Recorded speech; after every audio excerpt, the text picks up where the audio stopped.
Pessoal, boa tarde. Nosso grupo aqui nós vamos abordar o tema oferta de energia para mineração e eficiência energética.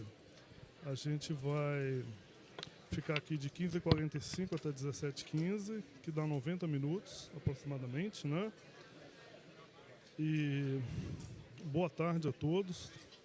É uma satisfação enorme poder modelar esse painel, que aborda o tema central, não apenas para o setor mineral, mas para toda a economia brasileira, a geração e oferta de energia no Brasil e seus impactos sobre a mineração.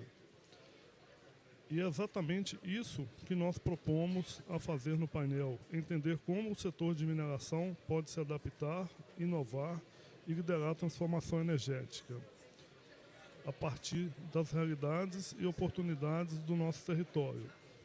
Para essa conversa, nós contamos aqui com especialistas que trazem diferentes horários da governança e sustentabilidade, da gestão energética e de pessoas, da operação, de estratégia e grandes projetos, e da inovação em soluções renováveis e descentralizadas. Então eu gostaria de apresentar aqui a Cris, que está à minha esquerda, a Juliana, o Lucas e a Ludmila.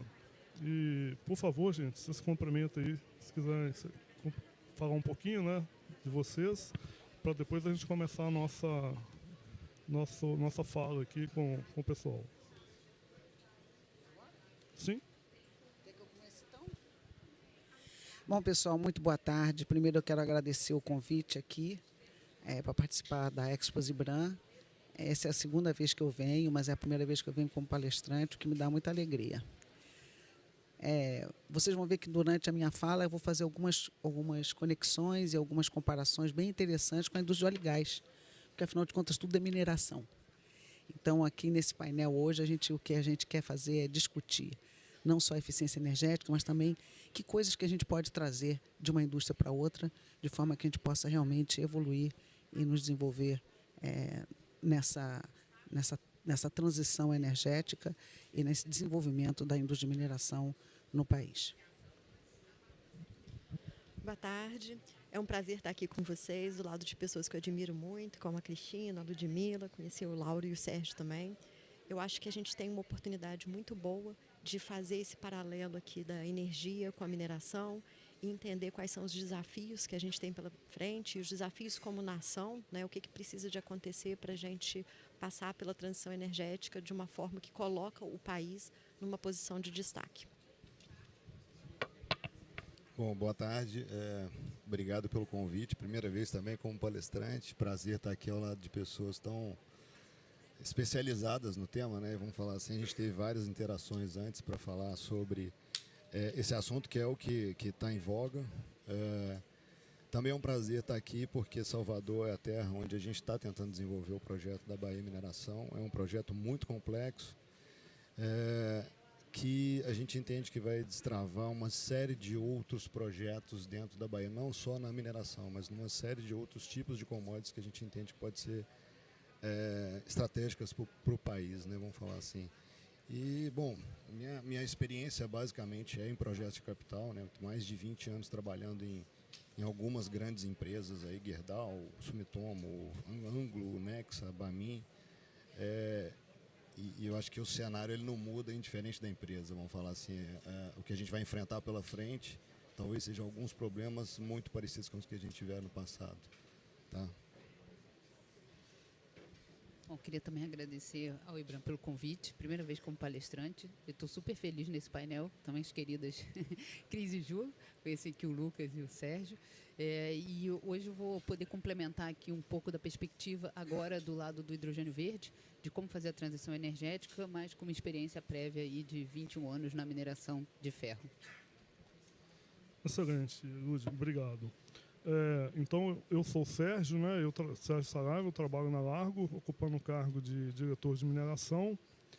E é uma satisfação, né? Repetindo, muito grande de estar presente. Fiquei muito feliz quando recebi o convite, viu, Aline? Do Ibram, tá? Primeira vez que eu também estou aqui como moderador. Já participei de vários Ibrams, mas não desse jeito aqui. Estou muito feliz. Então, gente, a gente vai ter 3 blocos aqui, né? Como eu disse, nós temos 90 minutos para falar de três temas dos respectivos blocos. O primeiro bloco aqui, nós vamos falar de mineração consumidora e provedora de energia, né?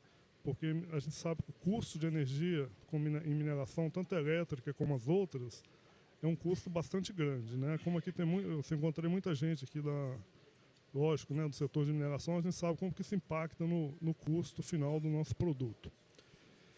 E vou pegar uma carona aqui no Lucas.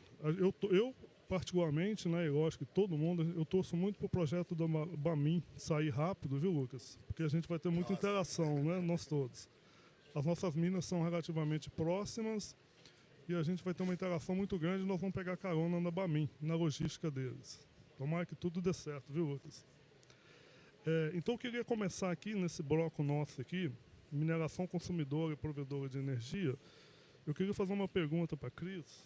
Eu até brinquei aqui no nosso grupo. Nós temos a Cris, a Ju e a Lud, o Lucas e eu. Foi um time bacana, né? Ô Cris, o Brasil pode se tornar uma potência na mineração verde? Gostaria que você contextualizasse para a gente, por favor, Cris. Poder pode, né? Mas tem que trabalhar muito. Então ajuda aí. Então vamos começar primeiro entendendo o que é a mineração verde, né, gente? Bom, o Brasil está caminhando para uma industrialização, tentando uma industrialização verde, né, em vários aspectos, em vários segmentos, inclusive nesse. E é você olhar, não é só você produzir com energia renovável, você olhar toda a cadeia e ver como é que essa cadeia ela pode ser mais sustentável, como é que essa cadeia ela vai trazer menos impacto para a natureza, para a biodiversidade, para os territórios onde ela atua, em vários aspectos. Então, lembrando aqui para vocês, né, que a mineração verde, ela tem que olhar, então, a cadeia mineral como um todo, né? Olhando, então, desde a prospecção, passando pela exploração, produção, o beneficiamento e não esquecendo do reuso e da reciclagem dos materiais no final. E, bom, claro, também não esquecendo no final que a gente tem que repor tudo que a gente tirou e deixar o ambiente regenerado. Então, isso é mineração verde. Então, por isso é tão complexo, né? Porque aborda tem uma abordagem sistêmica. E então a coisa começa desde o início, desde o licenciamento ambiental, desde a prospecção e a exploração daquela área ali, onde que nós iremos. A análise ali, ela já tem, já que desde cedo, já engajar a comunidade, já olhar aquele território, tá bom, como é que eu vou poder atuar ali? De que forma que eu vou deixar ali a semente do desenvolvimento econômico? Como é que eu vou atuar socialmente? Isso tudo faz parte do que a gente entende por ser uma visão holística da nossa exploração e produção. Nós não podemos continuar fazendo do jeito que a gente fez no passado. Chega lá e desenvolve de qualquer jeito. Não. A indústria de mineração, assim como a indústria de óleo e gás, ela tem que mudar. Ela tem que chegar diferente. Então, quando eu vejo e eu trabalho, eu estudo um pouco mais para responder essa pergunta, imediatamente eu faço a conexão com, tá bom, como é que a gente vai para a margem equatorial? É a mesma coisa. Tem que ir direito. Tem que ir desde o início, já conversando, já sabendo como é que serão os impactos daquilo na comunidade, nos territórios, nas pessoas que lá estão. Outra coisa também durante a produção, então, como é que eu vou fazer para ter a melhor eficiência energética possível? Muitas vezes a gente, tá bom, não vai ter toda a energia renovável, mas a gente ganha muito com a eficiência energética. E tem tecnologia e inovação que nós podemos aplicar, que normalmente nem é muito caro, mas que vai trazer benefício para o negócio.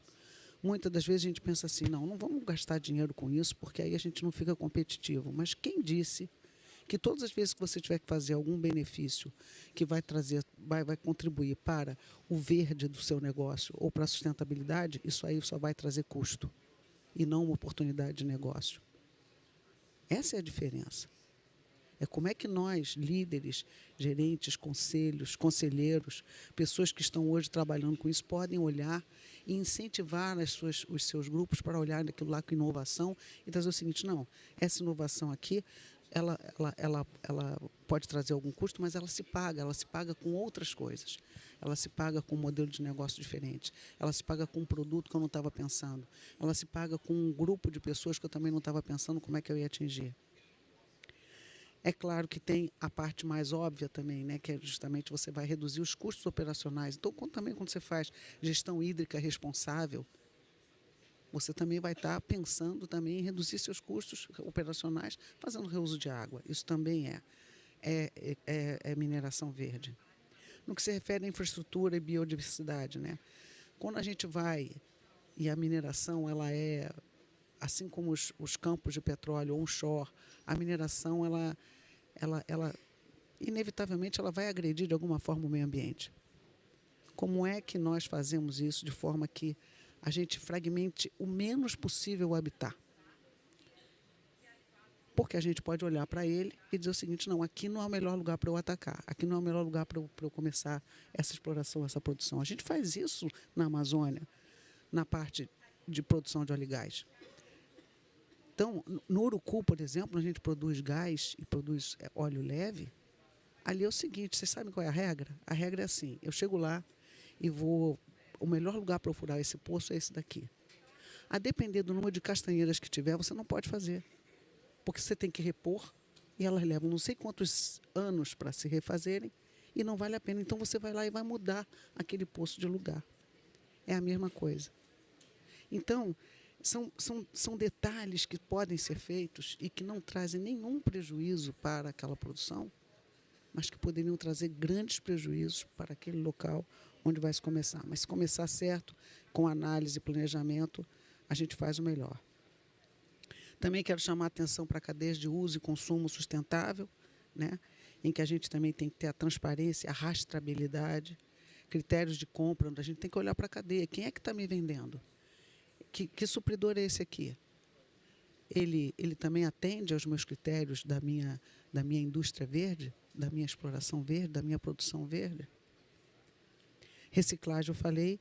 Por último, eu quero chamar a atenção de alguma coisa que sempre as pessoas esquecem. Governança.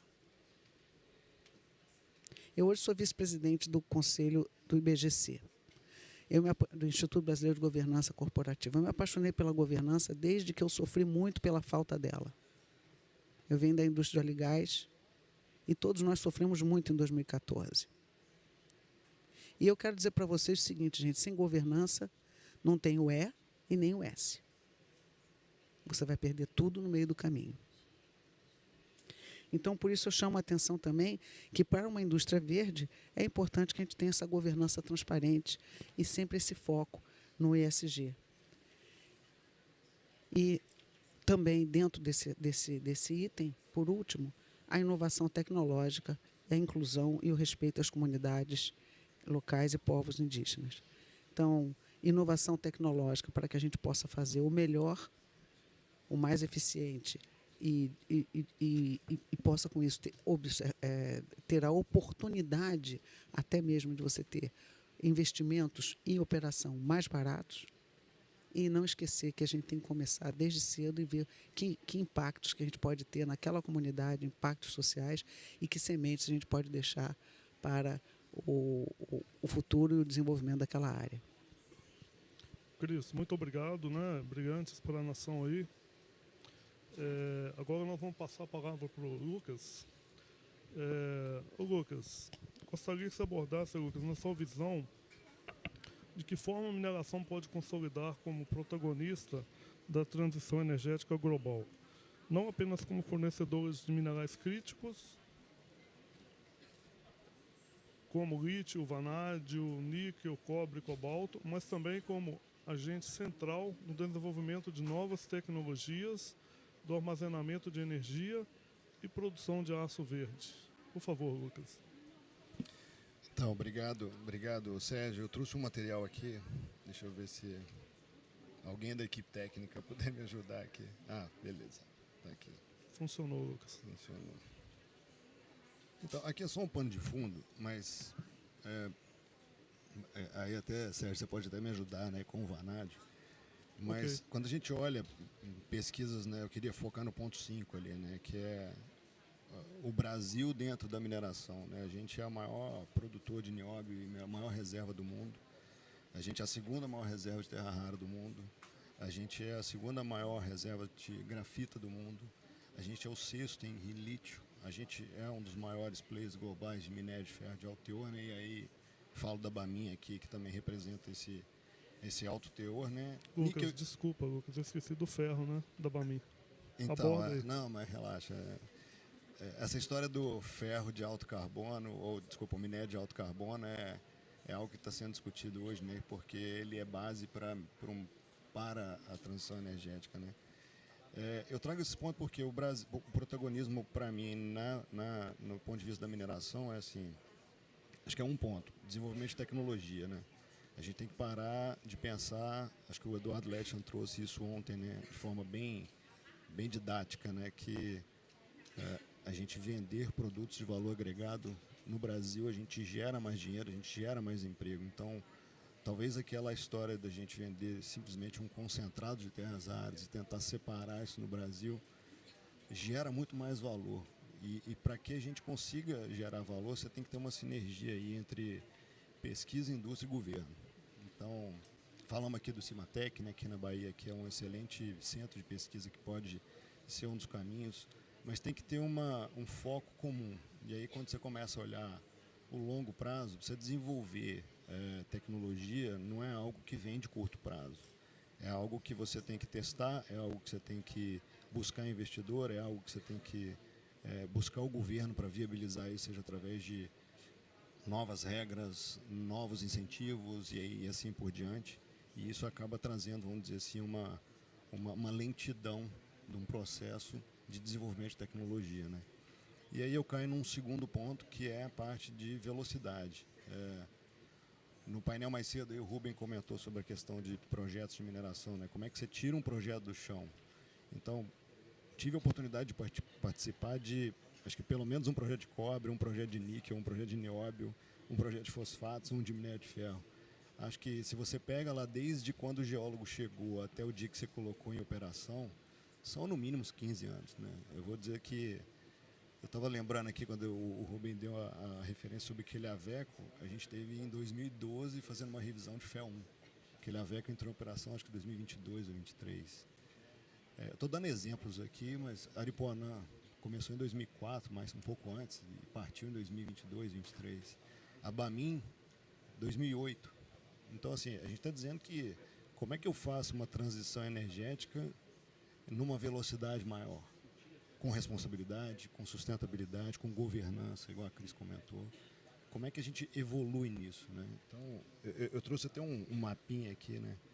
Esse aqui é um slide conhecido nosso dentro da Bamin, né? Quando eu pego a FIOL, a gente fez um estudo aí de potenciais alvos ao redor da FIOL, né? Então, quando você começa a olhar a Bahia, aqui eu estou olhando só a Bahia, não estou olhando o resto do Brasil, tá, gente? Estou dando um foco na Bahia, a gente está em Salvador, são vários alvos de minério de ferro, né? Todos esses pontos vermelhinhos que estão na tela são minério de ferro. Se a gente começar a olhar para outros tipos de minerais estratégicos, como o que você comentou, né? Lítio, grafita, níquel, cobre, esse gráfico ele vai ficar muito mais colorido, vamos falar assim. Então, como é que a gente acelera esse processo? Para mim, acho que passa por o uso da inteligência artificial. Acho que a gente fala muito do medo que a gente tem dentro da inteligência artificial, mas eu acho que ela vem para acelerar algumas coisas, ela não vem para tomar algum lugar, com certeza, de alguns tipos de trabalho, mas ela vem para acelerar esse tipo de processo. E aí, quando eu mostro aqui, ó, isso aqui é a Isabela, que está aí, né, ela me ajudou a mapear isso aqui na ANM. Hoje, em 2025, eu tenho 6.396 processos, e aí quando você explode isso em quantidade de empresas, eu tenho 1.116 empresas explorando a Bahia. Dessas, a maior parte é minério de ferro, igual eu mostrei antes. As outras estão em cobre, níquel, monazita ou terra rara, né, que são 78 e 61 titânio. Então, como é que eu tiro isso do solo?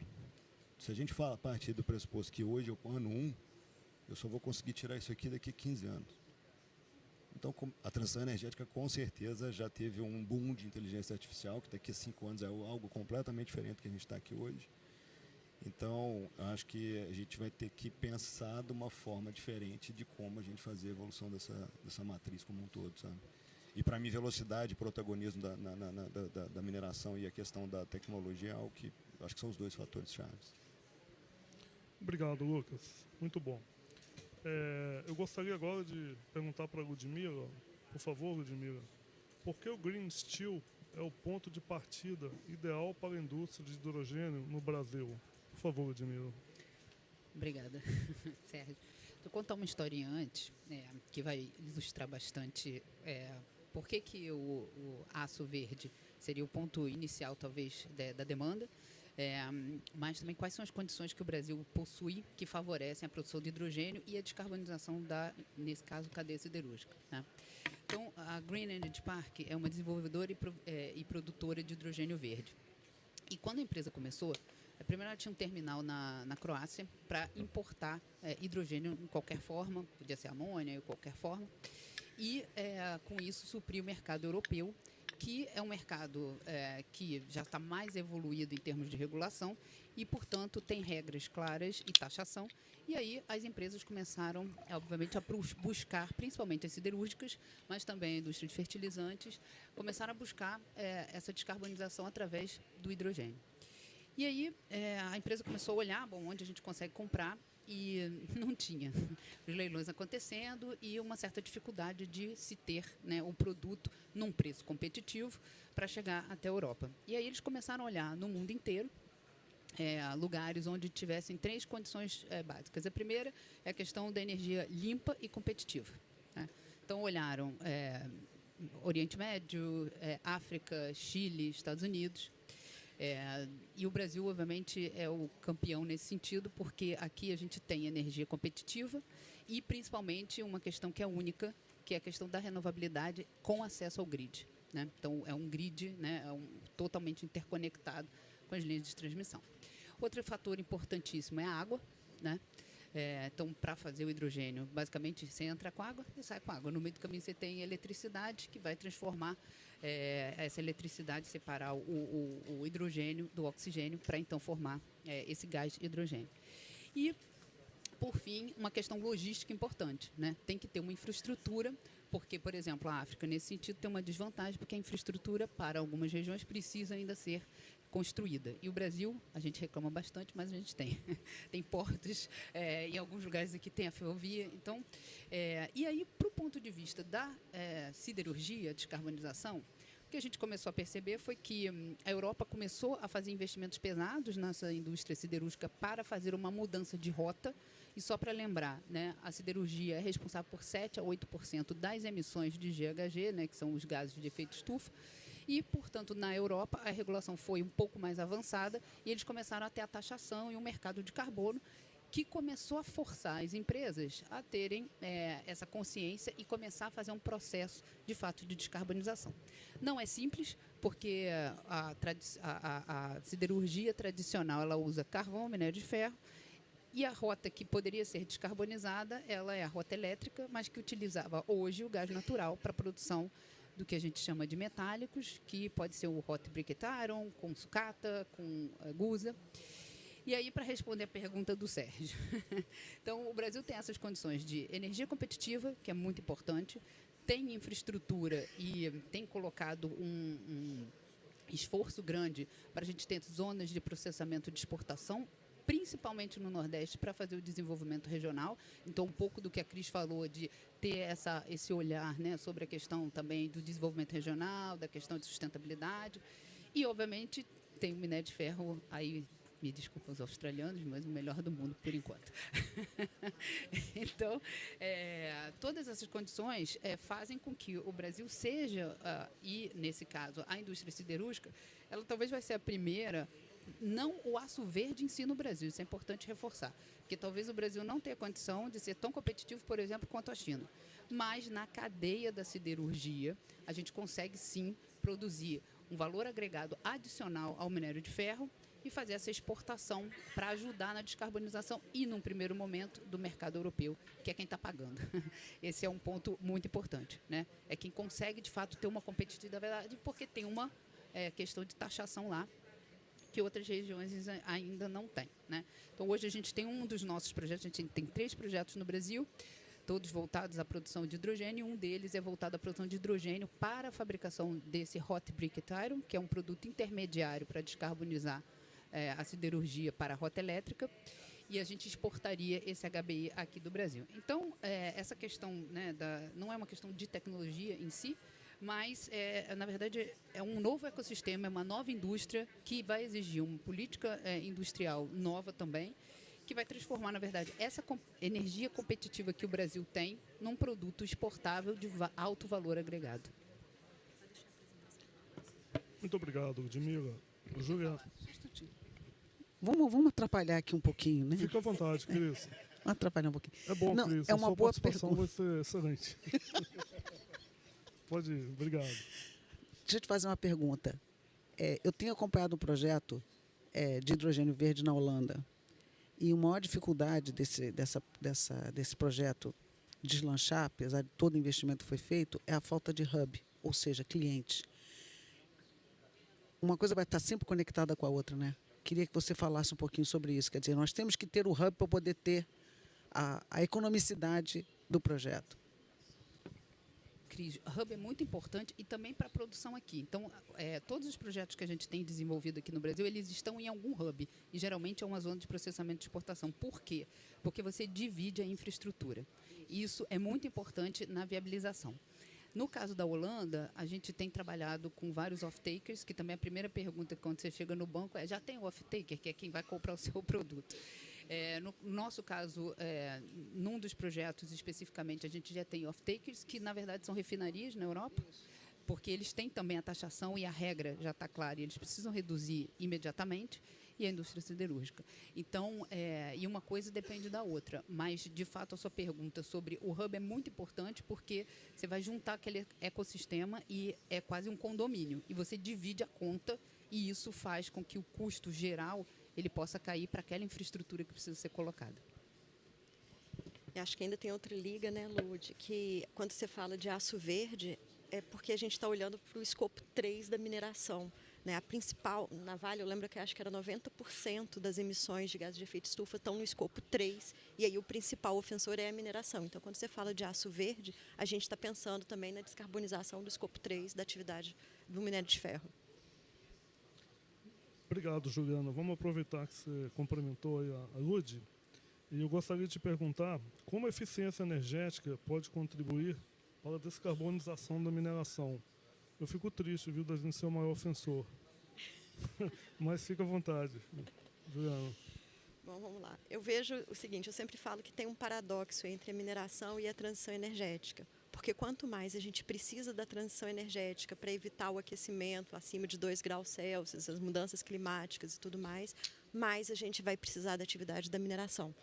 Então, é um ciclo que, na verdade, é bom. Se você pensar bem, por exemplo, o carro elétrico, ele consome 6 vezes mais minerais do que um carro a combustão. Uma usina eólica, ela consome 9 vezes mais minerais do que uma usina a gás. A Agência Internacional de Energia estima que até 2040, nesse sentido, a gente vai precisar de 6 vezes mais minerais críticos do que a gente produz hoje. Então, a transição energética, ela não pode ser desacoplada da atividade da mineração. E aí, o que a gente tem hoje? Né? Tem uma concentração muito grande de mercado desses minerais da transição energética, que está na China. Né? Dos 20 principais minerais da transição energética, 19 estão concentrados na China, que detém mais de 70% do market share. O Tomasquim colocou essa semana, que veio também da Agência Internacional de Energia, que a gente teria como se fosse uma geopolítica da fabricação de ímãs. E aí, eu trouxe o dado que a China domina 60% da mineração desses minerais, 91% do refino e 94% da fabricação desses ímãs. Hoje, a gente tem um balanceamento de mercado, não faltam esses minerais, mas a gente tem que pensar no futuro, entendendo que a maior parte, hoje, mais de 50% desses minerais já sofrem com algum tipo de restrição a exportações. Então, se a gente quer ter segurança de fornecimento desses minerais, a estratégia é diversificar a produção. E aí, nesse contexto, o Brasil tem uma baita oportunidade de se posicionar na geopolítica da produção de minerais críticos. Por quê? Como a Lud falou, nós temos, e a Green Park já identificou, nós temos energias renováveis, abundantes, nós temos rede, nós temos um risco político relativamente baixo, se você comparar com outros países da África, que a regulação é bem mais difícil, e a gente está vendo a oportunidade de passar, é como se o cavalo estivesse passando arriado, a gente precisa de alguns ajustes para aproveitar a oportunidade de posicionar o país como um grande player de minerais críticos, né? Bom, vamos chegar um pouco agora na questão da eficiência energética. E aí eu vou pegar um pouco do que a Cris falou, que se a gente pensa que os principais projetos de descarbonização, normalmente eles não são viáveis, a parte de eficiência energética é a parte que dá muita viabilidade econômica. É como a gente consegue fazer alguma ação para ajudar a descarbonizar os segmentos, tendo ganho econômico, tendo VPL positivo nesses projetos. E, às vezes, esses projetos são um pouco desprezados assim, no cenário. Quando a gente pensa que a gente quer se posicionar como um player da produção de minerais críticos no tabuleiro global da geopolítica da mineração, a gente precisa de ser competitivo. E, para ser competitivo, é fundamental pensar em eficiência energética. E aí, eficiência energética é muito mais do que só redução de consumo, redução de emissões de gases de efeito estufa, redução de custos.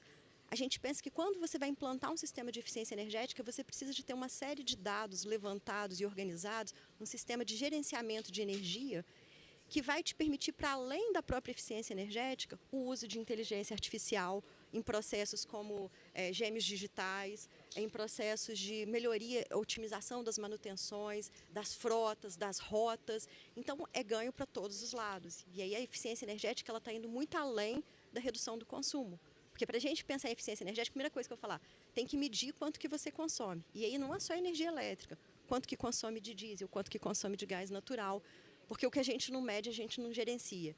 Para ter esse levantamento de dados, você habilita a competitividade da empresa numa série de outros processos que vão muito além da energia. Acho que é isso.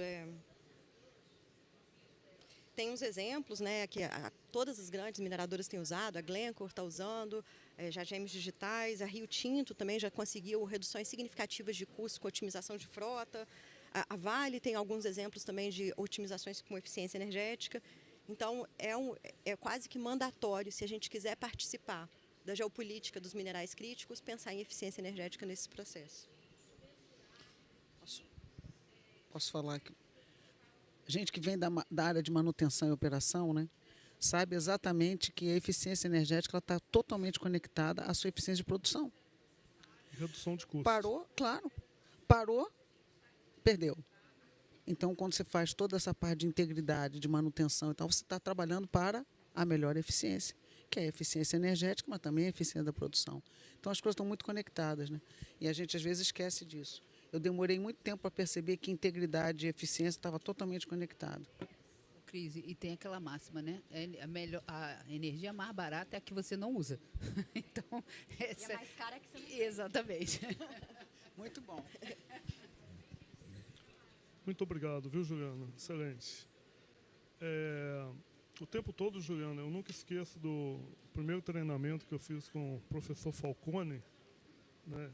Ele já abordava muitas das questões que a gente está comentando aqui. E toda empresa, né, precisa de ter as 5 dimensões da qualidade, né, para a gente ter eficiência, né, na nossa operação, que é qualidade, atendimento, custo, moral e segurança. E na questão de qualidade ele abordava tudo. Já naquela época ele falava de eficiência energética, né, e é o assunto que a gente está conversando aqui, né. Agora nós vamos passar aqui para o bloco 2, que a gente vai falar, a gente já até entrou um pouco nele, né? A gente acabou adiantando um pouco, mas é importante. Nós vamos falar da transição energética versus disponibilidade de energia elétrica. E aí eu queria fazer uma pergunta para o Lucas. Viu, Lucas? A pergunta é um pouco extensa, mas eu sei que você domina bem isso. Então vamos lá, Lucas. Como você enxerga a evolução da matriz energética brasileira, marcada pela expansão das fontes renováveis e pela busca da segurança energética? Impacto do setor mineral, especialmente diante dos desafios de suprimento, né? Até o grupo que estava aqui antes da gente abordou essa questão de suprimentos, e infraestrutura em áreas remotas de operação. Você não está tão remoto, mas você também precisa de logística e infra, né? Então, Lucas, você tem um know-how bom nisso aí? Por favor. Então, vamos lá. A Juliana comentou aqui a respeito da como é que a gente é mais eficiente, né? E como é que o Brasil se posiciona, talvez, como geopoliticamente como um player, né, para essa transformação. Acho que a própria migração do sistema regulatório, para o sistema livre, né, ele já trouxe um ganho de eficiência, né? É mais rápido, a gente já está com energia disponível.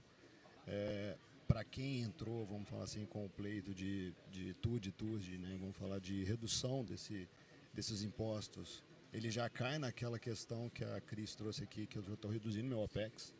Então, eu estou comprando energia mais barata, estou fazendo com que a mineração seja, de certa forma, mais barata.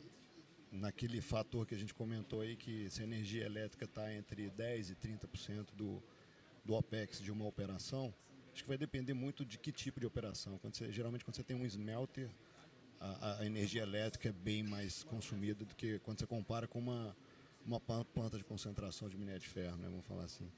Eu trouxe um ou dois slides aqui, só para a gente usar como pano de fundo, que eu acho legal.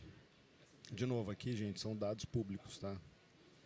Então, quando eu olho aqui o panorama, né, olhando hoje, né, year to date, em 2025, o Brasil hoje tem capacidade instalada de 214 gigawatts. Né? Então, como é que isso é distribuído? Né? A gente ainda é a maior parte hidroelétrico, né? Vamos falar assim, 52%. E aí esse mapinha do lado ali só mostra aquela distribuição de alguma forma. Quando eu mostro uma projeção disso, né, vamos imaginar todos os projetos que estão em construção ou todos os projetos que ainda não iniciaram, mas já têm solicitação de crescer. Nós estamos falando de 70% de aumento. Então, nós estamos falando aqui que a matriz energética, de energia elétrica do Brasil, ela vai pressionar a mineração de alguma forma. Falou, ó, energia elétrica você tem. Sempre quando você vai construir um projeto, acho que 3 grandes variáveis, né? Primeiro, energia elétrica, água e acesso, seja rodovia, ferrovia, hidrovia, né? A gente está vendo a LHG agora fazendo expansão do projeto deles lá via Nova Palmira, que eles estão descendo mais de 2.000 quilômetros, vamos dizer assim, de hidrovia e fazendo o transshipment lá no Uruguai. Então, a mineração está tentando achar um jeito de acelerar esse tipo de coisa. Eles compraram, acho que 90 balsas, né? 400 balsas. 400 balsas, Eles distribuíram isso em 3 grandes fornecedores, inclusive aqui em Ceada, o antigo estaleiro. Né? E aí, quando você olha aqui, no final, né, se a gente projeta isso, aqui eu estou colocando um universo de 5 anos, mas a matriz energética do Brasil ela vai mudar. Assim, acho que a vida inteira, pelo menos, eu estou com 45 anos, estou novo. Mas eu vivi aquela época onde você tinha que desligar o chuveiro mais cedo, você tinha que economizar energia, você tinha que ter um shortage de produção de energia. A gente está falando que agora que a gente vai migrar para uma matriz que é basicamente solar e eólica. Né? Caetité, que é onde está a nossa mina, é o segundo maior parque eólico do Brasil hoje. Para quem chegou lá em 2021 e viu aquele parque com não sei quantas torres, quando você chega lá hoje, ele praticamente quadruplicou de tamanho. Então, é uma quantidade imensa de projetos que estão acontecendo hoje. Estou falando da Bahia, mas Fortaleza também tem os dela. Interior do Nordeste, a gente está começando a explorar isso de alguma forma. E aí eu trago uma comparação aqui foi um estudo que a gente fez em 2022. O consumo ou a demanda de energia elétrica, ela acompanha o PIB. Então, quanto mais o Brasil cresce, mais eu consumo. Então, quanto menos o Brasil cresce, menos eu consumo. E se eu olho a projeção hoje, que é o que está nos dados do governo, eu estou falando de um crescimento médio de 2%. Então, como é que esses 2% conversam com 70% de disponibilidade elétrica? E aí, quando você compara o faturamento da mineração versus o PIB do Brasil, a mineração ela responde por 2,5%. Aqui eu estou chegando talvez no que a Juliana já até comentou aqui. A Agência Internacional de Energia ela fala que a mineração, para fazer toda a descarbonização, para viver a transição energética, ela precisa crescer 5 vezes mais. Então, para a gente crescer 5 vezes mais, olhando um universo onde eu vou ter energia elétrica disponível a níveis de 70% do que eu tenho hoje, nós estamos falando de 5 anos para frente. Então, como é que a mineração começa a correr antes? Como é que a gente começa, talvez, a desenhar modelos econômicos ou modelos financeiros e entender esses modelos da forma que eu consigo ter uma implementação, uma execução mais rápida, um desenvolvimento de um estudo mais rápido, uma exploração mais rápida. E aí eu vou cair, acho que no ponto que talvez que para mim é o cerne da história da mineração, que a gente deve comentar um pouco mais para frente. Mas é mão de obra e fornecedor.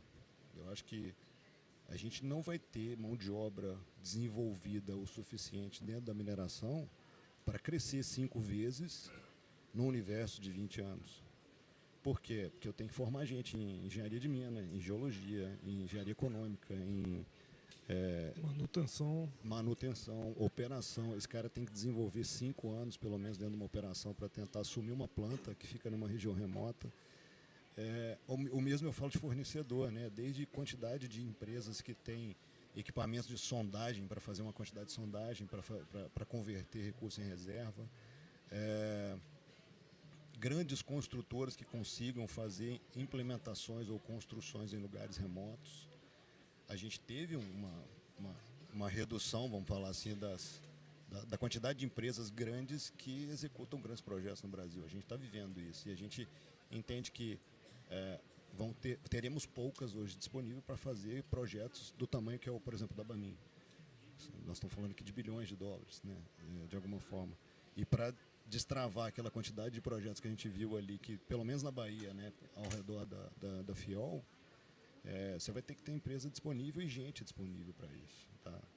Então, eu acho que a mineração ela já está sofrendo uma pressão da disponibilidade extra que a gente tem hoje de energia elétrica, ou que a gente vai viver no futuro. E como é que a gente consegue acelerar isso? Eu volto no primeiro ponto. Como é que a gente é mais ágil? Como é que a mineração fica mais ágil? Acho que esse que é o ponto-chave.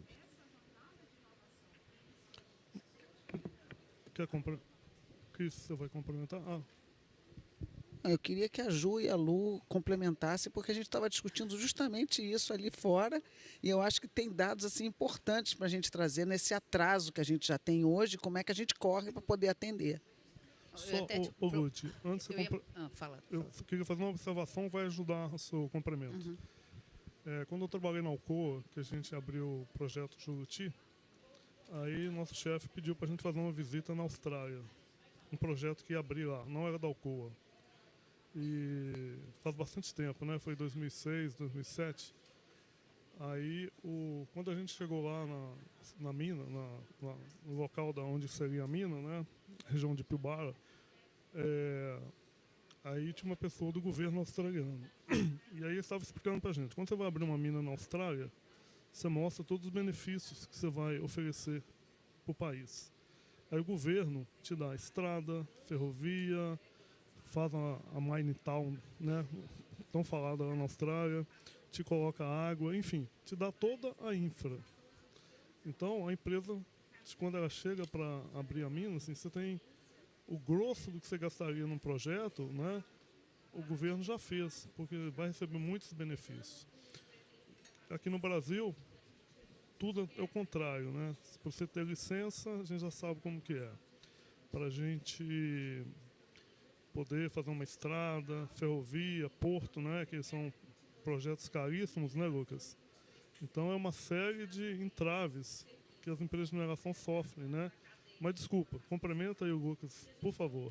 Não, duas coisas. Primeiro, não é só empresa de mineração. Essa questão da infraestrutura ela é importante para todos. Né? E por isso que a questão do hub ela é muito importante, que é o que viabiliza, e estar num porto facilita para quem vai exportar, obviamente.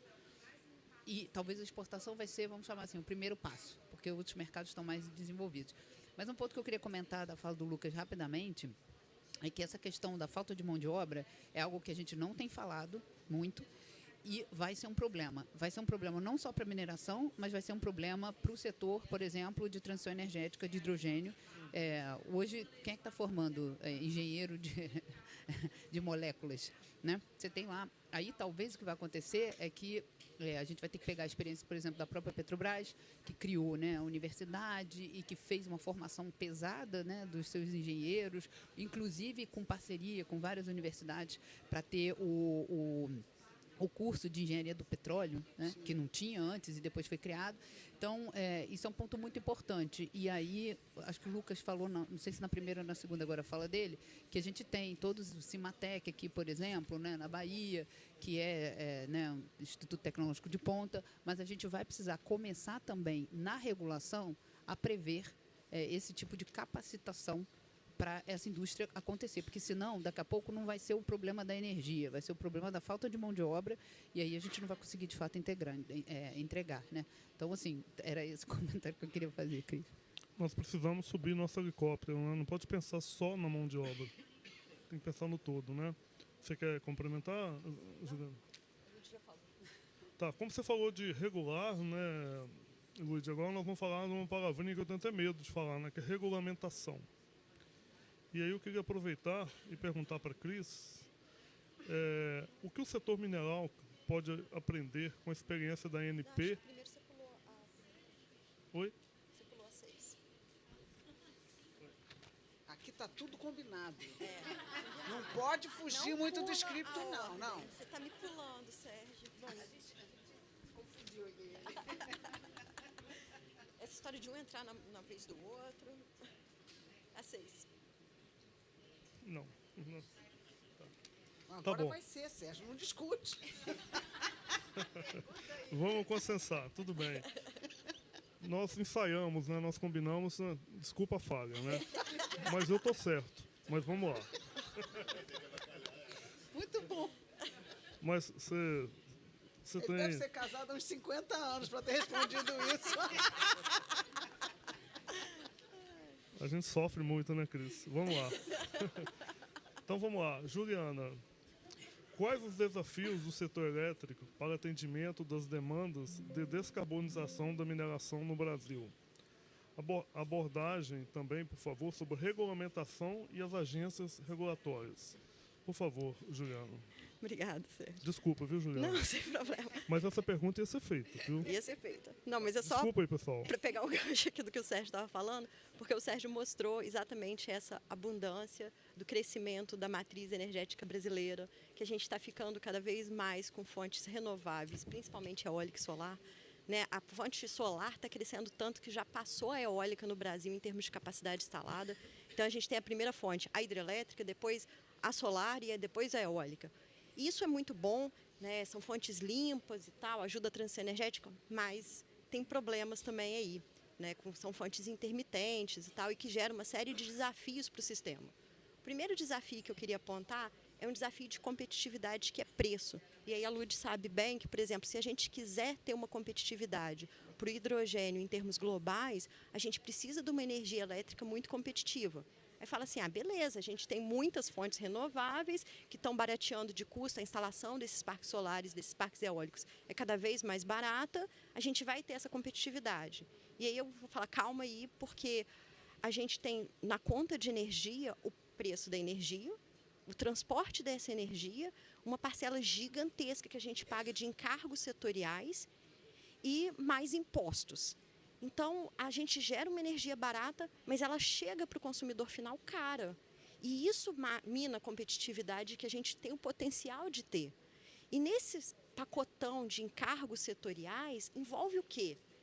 Envolve uma série de benefícios a setores distintos que nem sempre precisam mais de subsídios. Então, talvez a gente esteja alocando subsídios em lugares errados.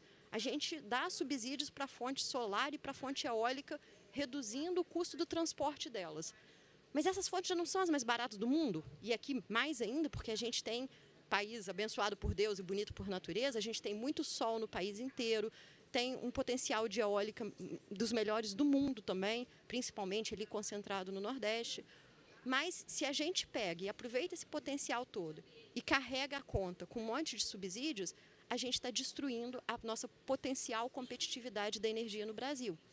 E se a gente quer pensar numa neoindustrialização, numa industrialização verde, como a Cris trouxe antes, a gente não pode atrapalhar a competitividade que Deus já deu para a gente. E a gente tem feito isso. Então, se a gente olha os encargos da energia, a gente tem encargos que são, na verdade, políticas sociais, que eu não sei se deveriam estar alocados na conta de energia. A gente tem encargos para incentivar as fontes renováveis que já são competitivas.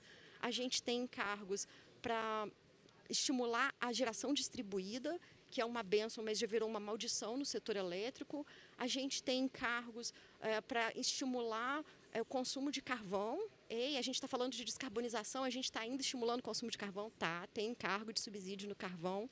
Então, tem esse primeiro desafio da competitividade, olhar para o setor elétrico com uma intenção de que ele seja realmente uma alavanca de competitividade para a mineração e para todas as outras indústrias do país. O outro desafio grande é físico. A gente tem esse monte de fontes intermitentes, parece que a gente está bem suprido de energia, mas a gente tem um problema muito importante no país. O Lucas estava falando assim, eu lembro quando eu era pequeno, que tinha que desligar o chuveiro numa determinada hora, daqui a pouco você vai voltar a ter isso de novo. Porque o que acontece? Se a maior parte da nossa geração vem da fonte solar, chega às 6 horas da tarde e desligou isso tudo. Por razões óbvias. O sol se pôs, saiu uma quantidade de geração imensa do sistema. E aí quem gera? Quem que tem flexibilidade de ligar imediatamente, atender o consumo? Porque a gente ainda não tem armazenamento de escala. Então, é uma coisa instantânea. A hora que você liga o dedo no interruptor, tem que ter energia ali atrás para acender a sua luz. E se a gente já tem 30 e tantos % de solar hoje, chega às 6 horas da tarde, lembra daquela história do pico de geração, de consumo? Ele acontece justamente às 6 horas da tarde. Então, você tem muita energia, mas o problema é o que a gente chama de risco de potência, que é você ter energia instantaneamente, na hora que precisar. E por que isso é um risco para a mineração? Na mineração, a maior parte das minas que eu conheço, o consumo é flat. Ele não pode ser desligado no final do dia porque o sol se pôs. Você tem equipamentos caríssimos que precisam de um nível de qualidade de energia muito rigoroso. Então, essa oscilação de frequência, de harmônicos no setor, gera risco também. E aí, não sei quem acompanha aqui as notícias do setor elétrico, de vez em quando eu ouço falar assim, vai ter um apagão às avessas. Fala assim, mas que coisa estranha, o que é isso? Você tem excesso de capacidade, mas você não tem condição de atender instantaneamente toda a carga que o país solicita naquele momento. Então, a gente tem que olhar com atenção também que tem soluções para isso? Tem. O leilão de reserva de capacidade, que o governo está planejando para o ano que vem, é uma dessas. Mas aí você fala assim, vou fazer um leilão de reserva de capacidade. O objetivo é contratar flexibilidade, que é o que o sistema precisa. É alguém que possa entrar lá às 6 horas da tarde e entregar a energia que a solar não tem como entregar. Normalmente são as hidrelétricas. Aí o governo quer fazer leilão de térmica a gás. A térmica a gás, a hora que eu ligar ela para gerar, ela vai ter que ficar ligada uma semana. Ela não é um vagalume que liga e desliga assim. Então, a gente tem que dar os sinais certos para resolver os problemas que o setor enfrenta.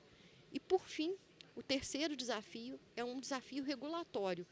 O que é o regulatório? Um setor é regulado. Nesse ano, o ministro Alexandre Silveira falou que ia fazer uma reforma do setor elétrico e, de fato, está precisando. A gente tem problemas que surgiram exatamente com essa expansão da renovável, que são cortes de geração da solar e da eólica.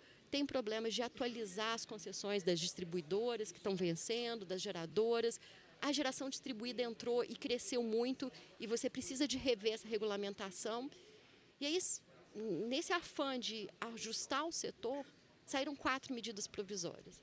Saiu a 1300, que era para ser a reforma do setor elétrico, e aí foi esvaziada, virou só política social, justiça tarifária, ok.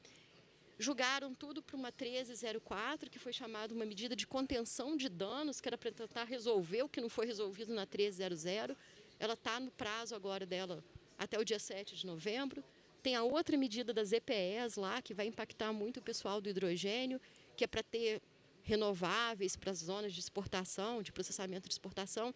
E aí aparecem os jabutis. Parece que toda vez que aparece uma figura bem intencionada lá no governo propondo uma medida necessária, aparece 25 jabutis.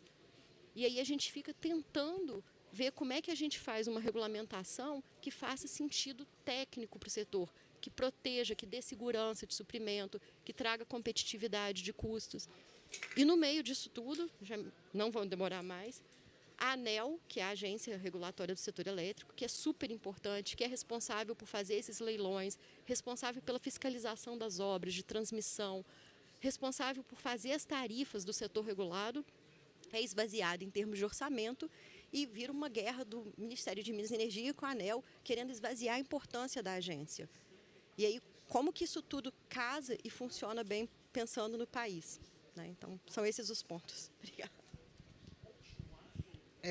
Esse é um problema para todas as agências, inclusive para a Agência Nacional do Petróleo também, né? Que, apesar de ser mais bem estruturada, eu diria, e mais robusta, a gente pode até falar um pouquinho mais adiante sobre isso, mas essa politização das agências e essa tentativa de tirar a independência delas é muito ruim. Então, isso traz muitos prejuízos para o país e para a sociedade. Obrigado, Cris. Obrigado, Juliana. Agora sim, né, Juliana? Vamos falar da regulamentação, né? Vamos seguir a ordem aqui. Gostou, né? Vamos lá, então. Eu gostaria de perguntar para a Cris, por favor, Cris, o que o setor mineral pode aprender, você já até começou a abordar, né, com a experiência da ANP, no setor de óleo e gás. Até porque a gente virou a ANM tem pouco tempo, né? Então a gente tem muito que aprender com as outras, né, que estão mais avançadas que a gente. Por favor, Cris. A Agência Nacional do Petróleo, eu acompanhei bem a evolução dela, foi uma época bastante interessante na Petrobras, no segmento de óleo e gás. E eles fizeram algumas coisas que eu acho que a ANM ela pode fazer e talvez esteja fazendo. Então, por exemplo, com relação à mão de obra, que é um problema sério. Nós também temos esse problema. A indústria de óleo e gás tem esse problema até hoje. É claro que nós ultrapassamos muitos desafios ao longo do tempo e, na época, a gente atraía muita gente jovem para ir. Mas o segmento de óleo e gás ele começou a ser visto assim. Essa indústria não é uma indústria muito legal para eu trabalhar. Ela não é sexy, né? A gente foi ultrapassado por outras coisas muito mais interessantes para o jovem, né? Então, o que a gente começou a fazer? Nós começamos a mostrar que o segmento também precisa de inovação, precisa de transformação digital, precisa também dessa pegada de inteligência artificial, assim como o segmento de mineração. E a agência, nesse aspecto, nos ajudou muito e tem ajudado. Então, tem uma parcela do dinheiro dos royalties que tem que ser aplicado em P&D. Essa é Então, o PID, que é essa parcela, né, de pesquisa, e inovação e desenvolvimento, que é esse programa da ANP, ele tem mais de 20 anos. E a gente vem, ao longo do tempo, começamos com infraestruturas, né, laboratórios, etc., e, ao longo do tempo, migramos para educação.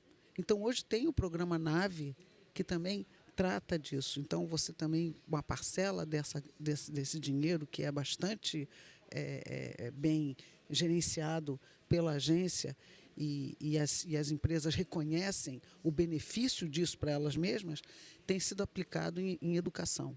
Então, tem sido assim muito, muito proveitoso isso.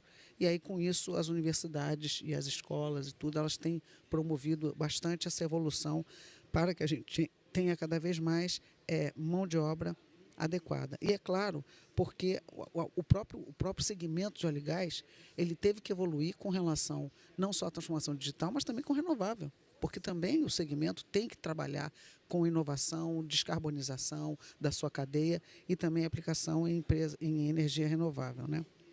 Uma outra coisa também que acontece é que, por exemplo, o próprio pessoal da agência foi buscar inspiração em outros países para ver como é que eles estavam tratando algumas regulações, algumas regulamentações.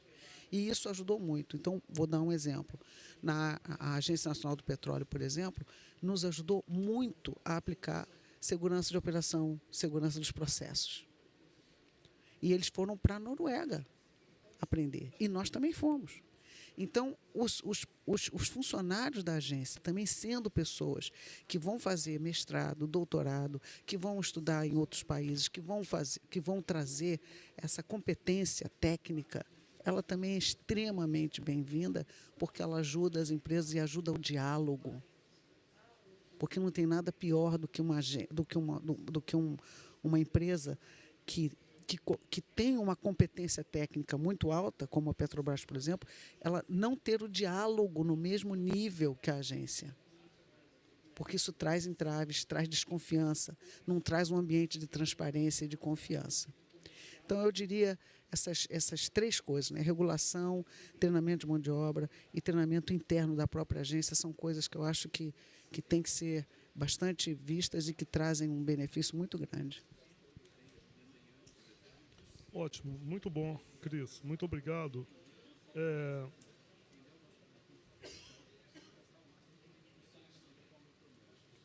Quer falar, ou Juliana? Não, se quiser, fica à vontade para complementar. Ah, perfeito. Então, beleza. Nós temos mais uma questão aqui ainda do bloco 2 e depois nós temos o bloco 3. Pois é, então vamos acelerar aqui. Mas é uma questão importante agora que eu queria perguntar para a Ludmila, por favor, Ludmila. Qual é o principal gargalo para o hidrogênio viabilizar o Green Steel no Brasil? Sérgio, não é só aço verde, não. Tudo, né? É tudo. Mas eu diria que, no caso do hidrogênio, e aí, obviamente, ele é aplicado à indústria ou ao ecossistema de siderurgia, não é uma questão tecnológica, porque, obviamente, você vai ter, igual foi a solar lá 20 anos atrás, você começa a ter um monte de gente produzindo, daqui a pouco o custo cai. É uma questão estrutural que a Ju já comentou, do setor elétrico. Isso é muito importante porque 60% a 70% do custo do hidrogênio é energia. Então, você precisa resolver essa questão. E a outra questão é regulatório. Por quê? Se não tiver segurança jurídica, ninguém vai fazer investimento.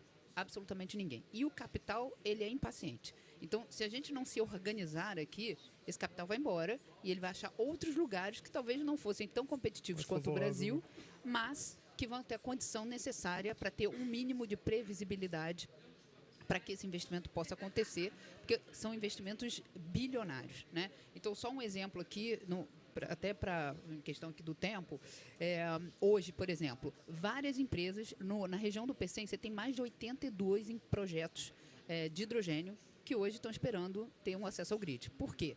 Porque tudo que a Ju já comentou, hoje você tem corte de energia. Então, por exemplo, se essa carga toda tivesse já colocada onde está a geração, talvez você pudesse ter uma outra forma de fazer essa organização aí do setor e não precisasse gastar tanto com a parte da transmissão. Mas hoje isso é um gargalo. Então, hoje a gente tem lá no PCM mais de 100 bilhões de reais esperando para que os projetos possam avançar e entrar numa fase que é chamada do Final Investment Decision. Você não vai ter isso se você não tiver essa segurança, né, regulatória, que a gente fez avanços importantes no ano de 2024, com a lei do hidrogênio, por exemplo, e outras questões, mas a gente travou na própria regulação, que aí é no detalhe onde a gente tem que entender como é que vai ser utilizado os créditos fiscais, por exemplo, que está descrito lá na lei, como é que vai ser essa questão do acesso. Agora tem que pagar garantia para o ONS para poder entrar na fila. Ok, entendemos. Mas essas questões precisam ser detalhadas. Então, e isso não está claro. E, por fim, isso atrapalha um outro ponto que também é um gargalo, que é a questão do custo de capital no Brasil. E isso acontece também porque existe toda essa incerteza, né? E, obviamente, a gente tem os juros altos, etc. Mas essa questão das incertezas para um determinado setor também não ajuda. E isso também é equivalente para o setor de mineração. Então, aí, se eu perguntar, regulação, hoje em dia. Temos dois grandes gargalos, né, Ludmila? Obrigado, Ludmila. Para a gente conseguir atender aqui o programa aqui, vamos dar uma acelerada aí. Agora nós vamos entrar no terceiro bloco aqui, né, que é a questão da transição energética. Então eu queria perguntar para a Cris, quais são os principais entraves do Brasil para o Brasil se integrar às cadeias globais de minerais críticos, Cris? Por favor. Bom, muito rapidamente, algumas coisas nós já falamos aqui, né? Mas eu quero lembrar também que já falaram também em outros painéis, né, que é justamente a falta de mapeamento geológico, né, que nós temos aqui, dados. Ontem alguém comentou, né? Isso. O Brasil é muito pouco mapeado, né? Muito pouco mapeado, muito diferente da indústria de óleo e gás, né, que já tem bastante conhecimento das nossas bacias. Então, mas isso é uma coisa que está andando, né? Está andando, inclusive, mais com devagar, apoio. Cris. Né? Infelizmente. Tem que ser mais rápido, né? Muito mais. É porque a gente já está muito atrasado nesse segmento, né? Então, esse é um problema que realmente traz entrave, né? O outro problema é justamente o domínio da tecnologia do refino pelos chineses, né? A gente não tem isso, né? Então, como é que a gente faz então para atrair também para a gente vai ter que se juntar com outras pessoas para poder trazer isso. Não adianta que a gente não vai desenvolver isso aqui sozinho, não. É diferente do que a gente fez nos últimos anos no segmento de óleo e gás, que a gente foi lá para offshore, foi para água profunda e foi sozinho. Foi com as empresas, e foi parceiro, foi o sempre, foi o centro de pesquisa. Agora não tem mais tempo. Agora a gente tem que trazer os chineses para trabalharem com a gente. No outro dia eu estava ouvindo um professor daqui, lá de Minas Gerais, falando, não, a gente tem que fazer parceria com eles, não adianta fazer com outros, não. Eu não sei se ele está certo, estou só dizendo, estou repetindo o que ele falou. Né?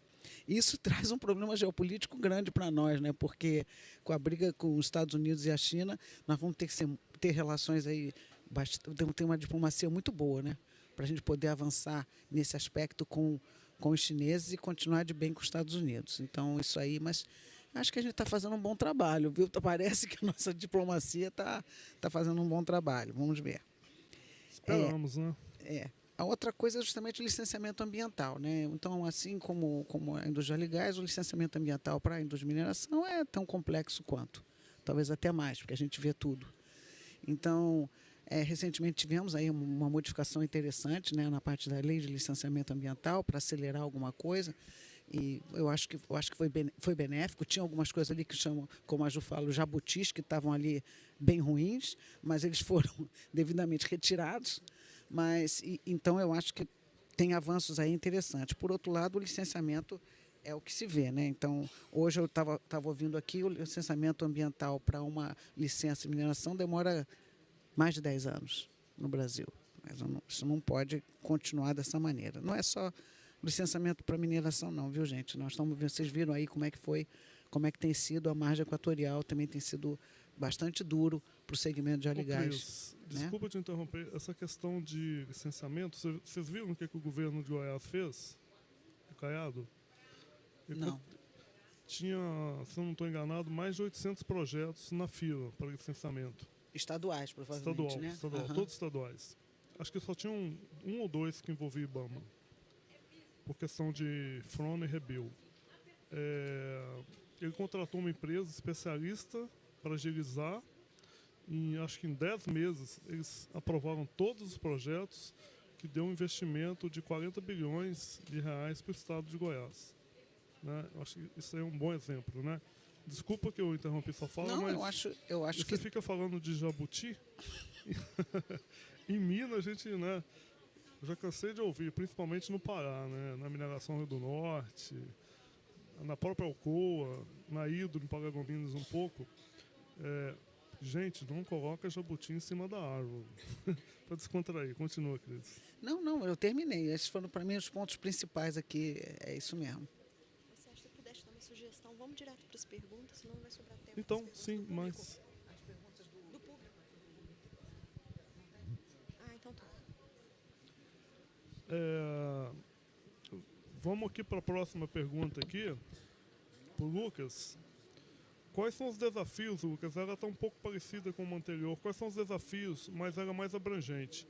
De infraestrutura você enxerga para que minerais críticos como níquel, vanádio, cobre, grafite, lítio e o ferro, né, Lucas? E outros elementos precisam ser solucionados, endereçados. Para a gente reduzir acho que eu vou ser mais breve aqui também, porque a Cris falou muito bem ali, né? Eu estava estava escutando, na verdade, um podcast esses dias e um profissional aí do mercado financeiro, ele comentando, acho que ele trouxe isso e eu acho que isso é válido para mineração, para energia, para acho que qualquer mercado, né? A questão da mudança de governo de 4 em 4 anos, ela afeta diretamente como que as empresas se posicionam em cada um desses mercados, né?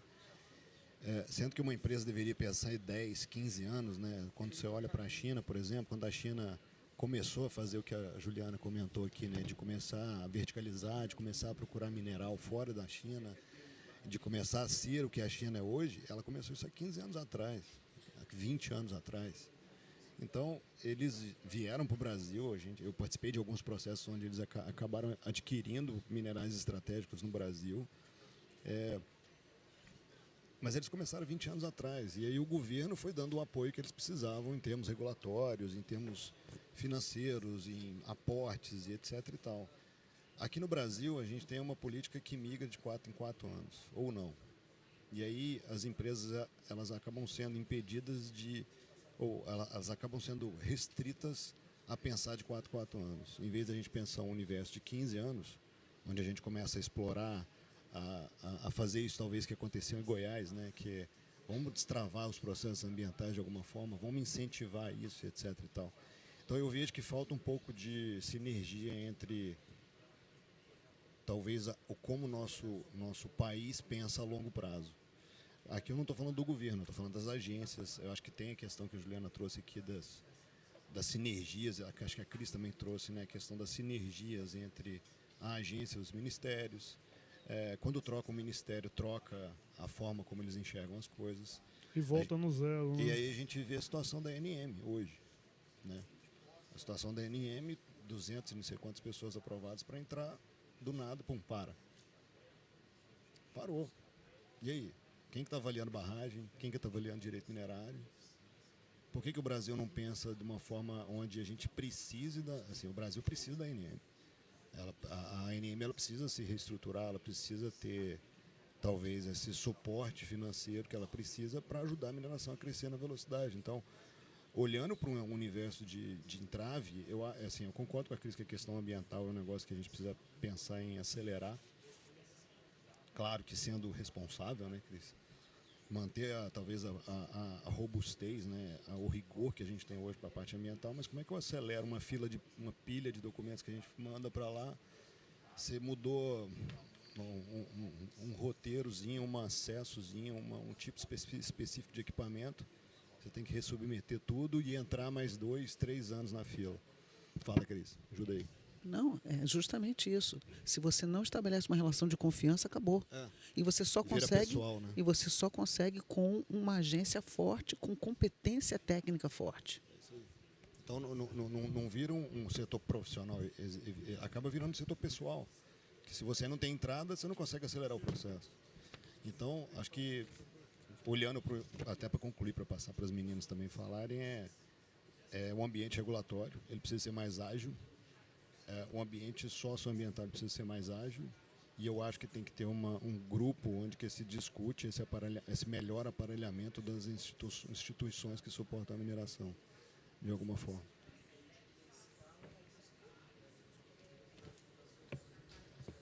Fechou essa?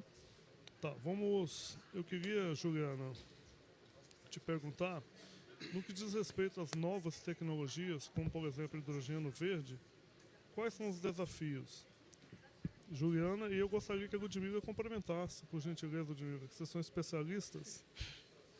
Beleza, obrigada, Sérgio. Ok. Eu acho que no caso do hidrogênio verde, né, a gente tem que pensar que o mercado para o hidrogênio verde ainda está para ser construído.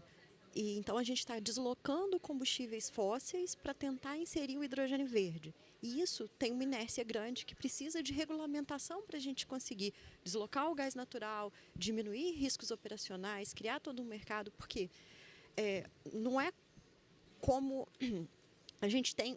Ninguém vai fazer aço verde, não vai ter ninguém para pagar prêmio para o aço verde, do mesmo jeito que não tem ninguém pagando prêmio para nada verde, nem para combustível de aviação sustentável. Então, qual que é a forma de se criar um mercado que ainda não existe, que é esse mercado para esses produtos verdes? Uma forma é via mandatos, e a gente tem evoluído nisso no país, né? A própria lei do combustível do futuro já insere mandatos de biometano, do biodiesel, do próprio SAF, que é o combustível sustentável de aviação. Ainda não tem um mandato específico do hidrogênio verde, né? A outra forma que tem é competitividade de preço. A hora que o hidrogênio for mais barato do que o combustível fóssil que ele desloca, ele cria o mercado dele. Mas até lá, ele precisa de um incentivo ou de algum subsídio do governo. Então, tem uma questão aí da gente alocar corretamente, não é criar mais subsídios, é alocar corretamente o potencial que a gente tem dos subsídios. E a outra questão seria uma questão de mecanismos de financiamento. Como é que a gente, já que a nossa taxa de juros é alta realmente, o risco dos primeiros entrantes é muito grande, como é que a gente pode criar mecanismos de financiamento, fazendo um pool, talvez, de instituições, blended finance, que é um recurso que a gente combina capitais de custos diferentes e alguns até a fundo perdido, de forma a trazer um capital mais barato para essa indústria que ainda não tem um mercado estabelecido, que está nascendo agora. Precisa de regulamentação, precisa de intenção de fazer isso e de política. Só para complementar, Ju, essa questão da taxação ela é importante porque você só vai fazer a mudança. No amor, a gente já viu que não dá, né? A questão de ser voluntário. Então, vai ter que ser na dor, que é, no caso, a taxação. Infelizmente, é assim. E aí, isso tem acontecido na Europa, porque eles botaram a taxação, né? E aí a indústria começa a se movimentar. E hoje o objetivo, por exemplo, no nosso caso, a gente está fazendo toda a construção desses projetos que eles não precisem de prêmio verde. Porém, na hora que você faz a análise, se você paga o crédito de carbono lá no ETS versus comprar o combustível que já reduz naturalmente, né, as emissões e tem o mesmo preço do combustível fóssil, considerando a taxação, ele começa a ficar viável. Então, embora não tenha um prêmio adicional, porque isso foi uma outra coisa que eu acho que começou a se perceber, que ia ficar realmente muito caro, porque outra questão que você comentou, né, Ju, rapidamente, é que a indústria, toda nossa sociedade, ela foi construída em cima de combustíveis fósseis. Então, agora, para você fazer toda a mudança, tem uma estimativa que fala que, para fazer a descarbonização do setor de siderurgia, você vai ter que gastar mais de $1 trilhão. Muito dinheiro. Porque você tem que mudar todo o seu processo produtivo. Então, como é que você vai fazendo de maneira, sim, a escalar, mas que você consiga, talvez não com o prêmio verde no primeiro momento, mas você consiga já trazer uma competitividade reduzindo o custo, né, e a emissão. Acho que é isso. Show. Ludmila, queria te fazer mais uma pergunta, Ludmila. Você até adiantou parte da resposta da próxima pergunta, mas acho que é interessante aqui. Como fechar o gap do custo de H2 frente à rota fóssil? Isso é é mais fácil, delicado, porque a Ju né? já respondeu também. Pois é, faz um fechamento aí, por favor. Não, a questão é que, primeira coisa, custo de capital é importante, então blended finance é importante, porque aí você começa a atrair um capital mais competitivo também, para poder colocar esses projetos de pé. Precisa acertar a questão da regulação para você, de fato, ter um custo de energia compatível, né, e competitivo. Então, só para te dar um exemplo, para, de fato, ser competitivo para a indústria da siderurgia, você precisa ter numa faixa entre $2 por quilo a 2,5 por quilo de hidrogênio, tá? $1 por quilo de hidrogênio para começar a ser viável. Para chegar neste custo, é possível? É possível. Como? Você precisa de preço de energia entre $25 e $30 por megawatt. Há 2 anos atrás, você conseguia esse preço. Hoje, já está mais difícil. Por quê? Porque a gente teve várias mudanças na regulação, todas as tarifas, né, dos setoriais que a Ju comentou, elas atrapalham nesse custo também, porque o custo final fica mais caro. Então, a garantir que tenha uma regulação favorável à questão da energia, para a gente não jogar fora a energia competitiva que hoje a gente tem no Brasil, está dada, mas a gente hoje, por conta desses cortes, são quase 6 gigas que foram cortados nos últimos 2 anos, 24 e 25. Então, isso é importante a gente ter, e aí fechar essa parte da regulação para a gente começar a de fato, tirar os projetos do papel e começar a colocar eles na prática. Mas a gente tem que fazer isso muito rapidamente, senão a gente vai perder esse bonde, infelizmente. E até só para complementar, né, Lud, a questão do mercado de carbono, que é um vetor que vai acelerar isso, a gente criou, no dezembro do ano passado, saiu a lei que regulamenta o mercado de carbono no Brasil. Mas ele tem um período de implantação que ele só vai começar a valer mesmo em 2030. Eu acho que não dá para a gente esperar até 2030 para começar a tomar as decisões finais de investimento, para os projetos começarem a acontecer. Qual que é o negócio? A gente vai perder a oportunidade. O bonde está passando e a gente está fazendo uma regulamentação toda picada. Vai mudar governo, não sei o que outro governo vai querer. Então, o mercado de carbono, que foi regulamentado por uma medida provisória no final do ano passado, ele só vai ter o Plano Nacional de Alocação, quer dizer, as cotas de emissão que cada um pode emitir, para ter a obrigação de que ou você faz verde ou você tem que pagar, em 2030. Então, está lento também. Acho que é um pouco do que o Lucas sente o incômodo na mineração, a gente percebe na energia. Não sei como é que está nosso protocolo aí. Pode continuar. Lucas, pode continuar, Lucas. Eu queria aproveitar, como a gente está chegando perto do fim, né, vai expirar nosso tempo, eu queria pedir para cada palestrante fizesse um fechamento, por favor, mas depois da sua fala, Lucas. Eu posso fazer o fechamento. Então pode fazer já. E Depois a gente passa para a Cris, a Ju e a Lud encerra, por favor. Então, assim, acho que do meu lado, a gente vê hoje mais cedo, né, durante aquele excelente painel que teve aqui, né, com Alcoa, Anglo, CBA, CBMM, o pessoal falando sobre a questão das dificuldades da mineração, etc. e tal. Só que eu vejo que a mineração ainda precisa discutir esses temas que a gente falou aqui, sabe? Assim, eu fiz um Google aqui na programação desse ano, né? 2 palestras sobre inteligência artificial. Então, a crise, assim, nós participamos agora do congresso do IBGC, que foi basicamente falar sobre disrupção. Literalmente falar sobre disrupção. E aí nós não estamos falando aqui de mineração, de siderurgia, nada. Nós estamos falando de disrupção em conselhos. Cris é experiente nisso, ela pode até ajudar a falar um pouco aqui mais. Mas foi um evento onde Jorge Gerdau falando sobre inteligência artificial. Então, como é que a gente começa a falar sobre esse assunto que não é trazer inteligência artificial, na minha opinião, para um processo de produção? Como é que eu tiro essa burocracia toda que nós estamos falando aqui da frente? Né? Daqui a 2030, que a inteligência artificial é outra. Provavelmente vai ter um robô aqui participando de um conselho, vamos falar assim. Então, assim, a gente precisa acelerar essa discussão. E aqui eu estou falando mais de processual, aqui eu não estou falando de produção. Estou falando de processual, como é que a gente acelera decisão, como é que a gente ajuda as agências a acelerar esse processo que precisa, essa fala que a Juliana trouxe, né? O cavalo está passando arreado. O Brasil é, sim, a namoradinha. A Juliana fala o bonde, a carioca. É o bonde. Então, a gente está falando aqui, ó, o Lula está lá com o Trump e na Malásia.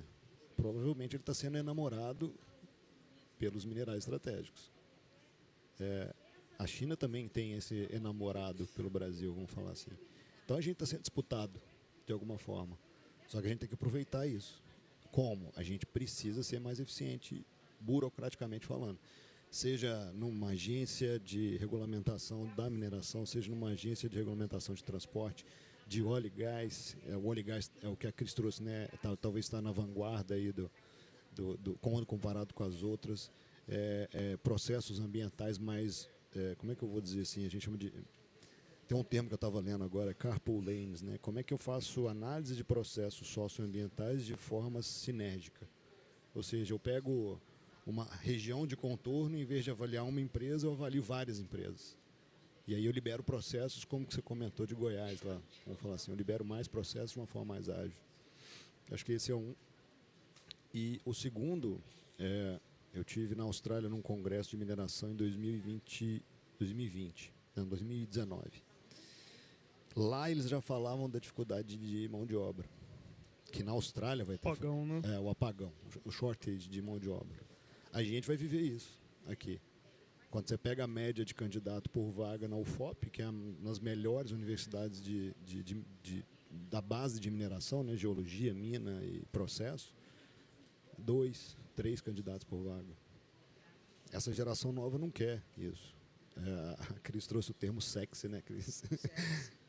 A mineração não está ficando sexy mais para essa criançada aí, essa moçada que está vindo nova, que é cheia de ideias, cheia de coisa nova, cheia de pensamento diferente. Então, tem que ter um trabalho institucional de tornar a mineração mais sexy, né? Eu tenho um número que vai te assustar agora. O Brasil forma menos de 90 mil engenheiros por ano. Vai precisar de quantos? Vamos pensar aqui. Quantos engenheiros você acha que a China forma por ano? Dá um chute. 1 milhão? 4.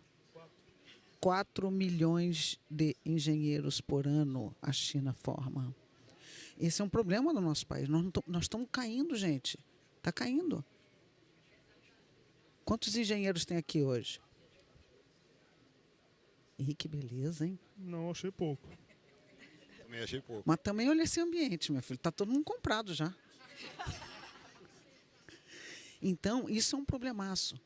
Né? Então, só reforçando o que você trouxe aí. Eu estou cansada, na minha vida, de ouvir que o Brasil é o país do futuro. Eu estou cansada. Não quero mais ouvir isso. O futuro já chegou, já está aqui. Então, qual é o papel nosso, líderes, conselheiros, gerentes nas empresas, para a gente não perder essa oportunidade? Falar, falar, falar, falar, falar. Participar de palestra, conversar, escrever PL.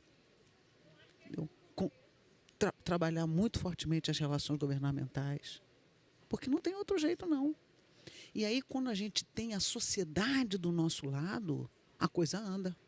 Porque isso já aconteceu. Nós temos exemplos maravilhosos no país. O Plano Real é um deles. Vocês querem coisa mais certa, mais bonita que aconteceu há 30 anos atrás, que foi isso? Porque, de repente, várias disciplinas se juntaram para uma coisa só. Com um líder ali que está dizendo, gente, é por aqui. A gente tem que fazer a mesma coisa neste caso aqui. Gente, é por aqui. Aí juntar todo mundo, multidisciplinar, a iniciativa privada, a academia, as agências, o governo, tudo, ó, é por aqui. É esse plano que a gente precisa com essa liderança. Aí, pegando o gancho aqui no que a Cris falou, a gente está falando muito que a COP vai ser agora, né? Semana que vem começa. E a gente tem falado muito, ao decorrer do lago, falando muito de mutirão. O que a gente precisa é exatamente isso, um mutirão que vai juntar todos esses setores para um bem comum e a gente identificar quais são os lugares onde o Brasil de fato é competitivo. Então, mineração é competitiva? É. Energia? É. Então, assim, Ju falou, Deus deu. Então, tem que aproveitar. E aí, parar de também focar em outras coisas, fazer esse mutirão para que a gente consiga, de fato, colocar o que é necessário para que, nesse caminho que a Cris falou, né, esse caminho que é o ideal, então vamos. Porque também não tem vergonha nenhuma, pelo contrário, de ser produtor de commodity. A Austrália é e Canadá é. Só que eles têm um mercado enorme. Por quê? Porque eles conseguem dar vazão e giro, né, em todo o recurso que eles têm ali. Então, talvez até um valor agregado é importante, e exportação talvez seja o primeiro caso, mas a gente precisa criar todas as condições para, de fato, a gente sair dessa inércia. O Lucas falou, né, a gente é novo, mas o futuro para a gente já chegou, tá? Só para avisar.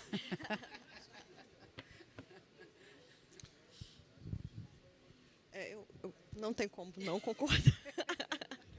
Eu acho que é exatamente isso, né? A gente tem a maior reserva do mundo de nióbio, a segunda maior reserva do mundo de grafite e de terras raras, terceira maior reserva do mundo de níquel. Tem uma energia abundante, renovável, barata, se a gente souber fazer direito.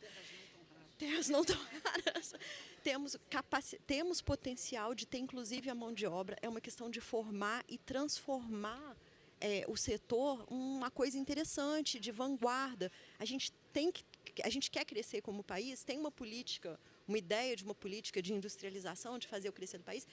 Os jovens, se eles sentem que a sinalização é essa e que isso é a onda do futuro, é aqui que eles vão querer estar também. Mas o que a gente não pode é ficar com um movimento completamente descoordenado, parece que falta um maestro. E aí o setor fica desinteressante. Eu quero ser influencer porque ganha dinheiro rápido, ou eu quero fazer uma coisa que seja mais dinâmica, eu vou trabalhar com IA, vou fazer uma startup. E a mineração exige tempo, e a energia exige tempo, né? A transição energética exige tempo, mas, por outro lado, é urgente. A gente só tem esse planeta, né? Então, pensar nisso aí. Uma parte que eu sempre penso na transição energética com a mineração é que as áreas principais de mineração são áreas de alta vulnerabilidade às mudanças climáticas. São áreas que sofrem muito com inundação, com questão de água, escassez de água. Então, assim, ou a mineração olha para isso com seriedade e propósito para fazer acontecer, ou ela mesma vai acabar sofrendo as consequências dos efeitos climáticos extremos.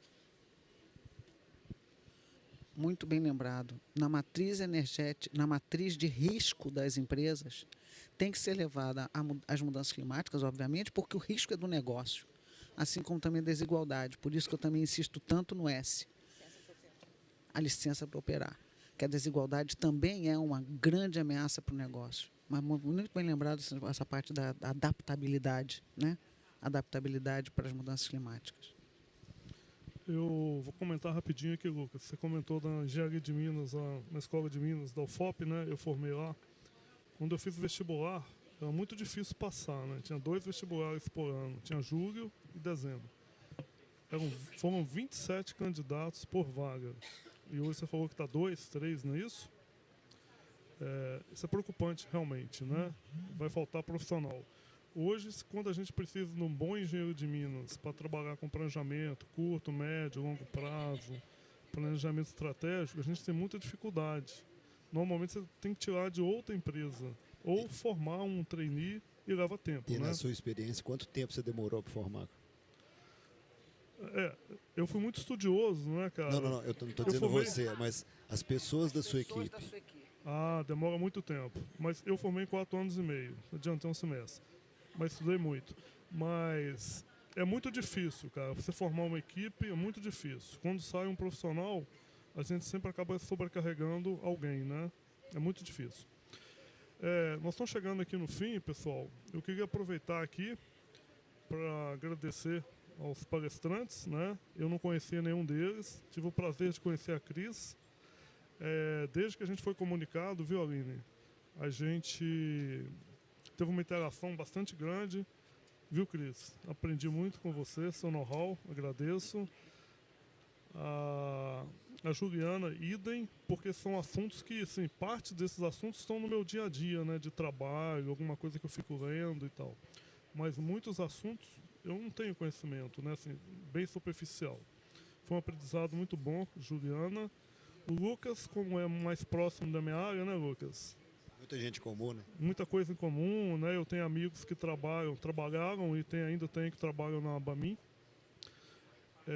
Então, Lucas, também, muito obrigado, um aprendizado muito grande, tá? Ludmila também, né, Ludmila? Muito bacana aí, aprendi muito, tá? Que a gente continue mantendo contato. Então, queria agradecer a todos vocês. Muito obrigado, viu, Aline? Muito obrigado pelo convite. Pode convidar novamente, estaremos à disposição. Parabéns, né? Estou impressionado com a organização. Ontem a Ana falou muito bem, né? Ana Sanz, está muito bacana o evento. Como eu sou mineiro, né? O próximo é Belém ou BH? BH? Pois é, ela falou, o Minas que lute, né? O pessoal fala muito isso em Goiás, né? Eu que luto, né? Muito obrigado, tá? Pessoal, plateia, muito obrigado. Espero que a gente tenha contribuído um pouquinho, né? E a minha orientadora ali, está na minha frente aqui, falou para a gente bater palma para os nossos palestrantes. E eu ia fazer isso. Vamos lá. Em silêncio, né?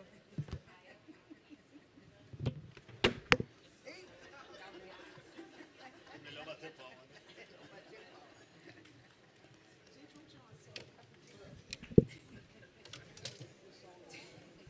Muito obrigado, viu, gente?